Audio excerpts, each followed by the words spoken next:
Ya, ya Juno dan juga pemirsa, benar sekali tadi kami pun tim di lapangan juga mendengarkan secara langsung keterangan dari juru bicara KPK Budi Prasetyo berkaitan dengan detail dari adanya barang-barang bukti yang disita ataupun juga diamankan hingga saat ini. Dan memang tadi seperti yang tadi Juno sampaikan bahwa selain ada kurang lebih adalah 6 mobil yang masih ditampilkan hingga kini di halaman depan KPK, ini masih ada mobil-mobil lain yang ditampilkan ataupun juga masih diamankan di belakang gedung KPK. Dengan total ini ada sejumlah kendaraan yang diamankan, ini ada 22 kendaraan yang terdiri dari 15 kendaraan mobil dan juga 7 kendaraan roda 2. Artinya memang secara total ada 22 kendaraan yang disita pada hari ini, yang ternyata kalau informasi dari juru bicara KPK Budi Prasetyo, ini 22 kendaraan tidak milik semuanya, bukanlah milik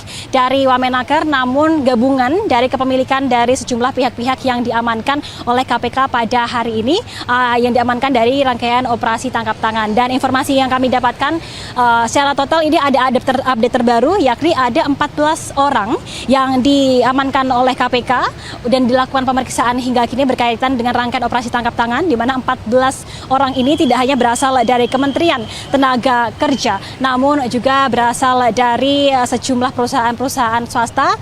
Tentunya nanti detail terkait dengan identitas, nama dari pihak-pihak yang diamankan, lalu juga apa saja peran-peran dari mereka dan juga status hukumnya. Tentunya inilah kita nantikan bagaimana status hukum dari pihak-pihak yang diamankan 14 orang ini akan kita ketahui ketika nanti dilaksanakan konferensi pers, yang mana memang untuk konferensi pers nampaknya baru akan dilaksanakan kurang lebih nanti malam ataupun juga esok dini hari. Nanti kami akan sampaikan update-nya. Berarti kendaraan itu dari 14 tersangka? Kendaraan dari beberapa pihak, ya. Terkait dengan pemeriksaan bagaimana Mas update-nya Mas? Ya, masih dilakukan pemeriksaan, jadi belum bisa kami sampaikan saat ini. Ya, nanti kami akan update. Kalau OTT itu jam berapa kemarin malam Rabu malam? Rangkaian, jadi nanti detailnya, kronologinya nanti kami akan sampaikan saat konferensi pers. Oke ya? Ada berapa orang? Ada berapa orang? Kenapa Mas? Dari 14 itu ada penyelenggara negara. Ya, betul. Ada penyelenggara negara, ada juga pihak swasta. Ya. Nanti kami detilkan ya. Berapa? Kenapa? Ya, kendaraan ini kan sebagai barang bukti ya, dan sekaligus tentunya sebagai langkah awal nanti untuk aset recovery dalam penanganan perkara ini. Mas, artinya Imamil Agana Serpong masih diperiksa di dalam begitu ya Mas? Pemilikan kendaraan itu apakah punya Wamenaker? Ya, nanti semuanya akan kami sampaikan ya detailnya, belum bisa kami sampaikan secara rinci pada kesempatan ini.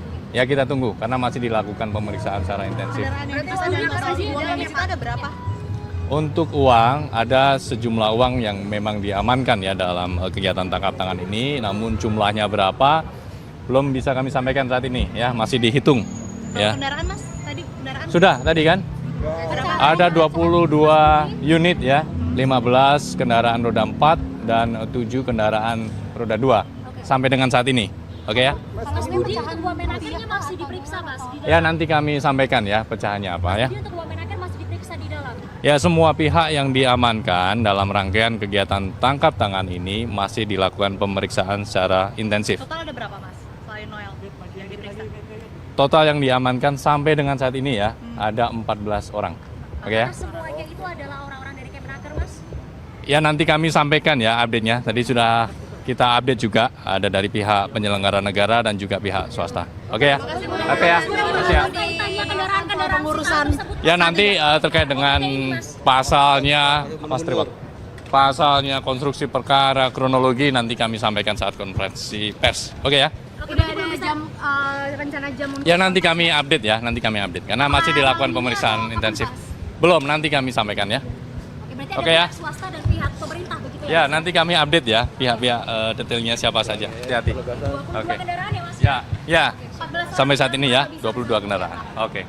Ya, makasih ya. Makasih. Terima kasih Mas Budi untuk waktunya.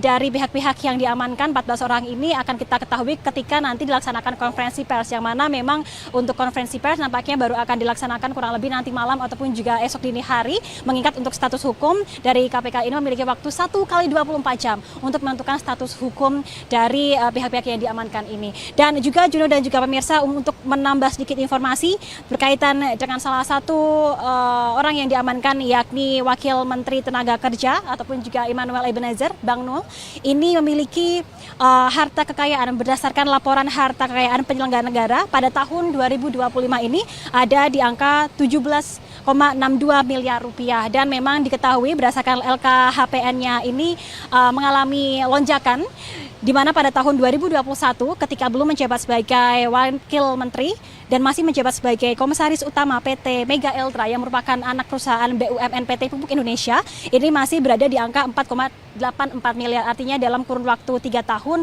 lonjakan harta dari Wakil Menteri Immanuel Ebenezer ini mencapai lebih dari 12 miliar rupiah. Dan untuk kekayaan ini, informasi yang kami dapatkan, seluruh kekayaannya adalah tanpa hutang dan berasal didominasi oleh tanah dan bangunan senilai 12 miliar rupiah yang tersebar di sejumlah kota yang ada di Jabodetabek, diantaranya adalah Depok, Bogor, dan juga Jawa Barat.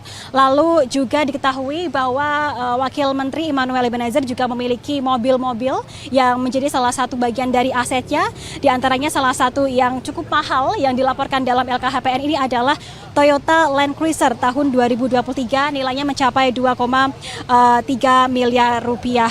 Dan tentunya apabila kita membicarakan terkait dengan rekam jejaknya juga, sebelum pada akhirnya menjabat sebagai Wakil Menteri Tenaga Kerja, Wakil Immanuel Ebenezer ini pernah menjabat sebagai mantan komisaris utama PT Mega Eltra yang merupakan anak usaha BUMN PT Pupuk Indonesia. Kita akan nantikan bersama Juno dan juga pemirsa terkait dengan detail kasus, bagaimana konstruksi perkara kasus ini, peran-peran dari setiap pihak yang diamankan dalam konferensi pers yang kemungkinan akan diselenggarakan dini hari nanti atau malam nanti. Sementara demikian, kembali ke Anda, Juno.